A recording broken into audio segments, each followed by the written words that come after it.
आलोचना में छुपा सच और प्रशंसा में छुपा झूठ यदि इंसान समझ जाए तो आधी समस्याओं का समाधान अपने आप हो जाता है। एक बार एक राजा और उसके मंत्री में विवाद हो गया। राजा का कहना था कि संगत का मनुष्य के व्यक्तित्व पर कोई असर नहीं होता, जबकि मंत्री की सोच राजा के सोच के उलट थी। मंत्री बहुत बुद्धिमान था।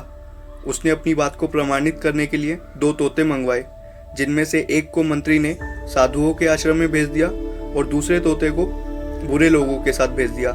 और फिर राजा और मंत्री दरबार के कार्यों में व्यस्त हो गए। 1 वर्ष बीत गया। राजा और मंत्री में फिर उसी बात पर विवाद उठा। राजा का अभी भी वही कहना था कि संगत का कोई असर नहीं होता। राजा की बात सुनकर मंत्री को दोनों तोतों की याद आई, जिन्हें मंत्री ने 2 अलग अलग वातावरण में भेजा था। मंत्री ने उन दोनों तोतों को वापस बुलवा लिया।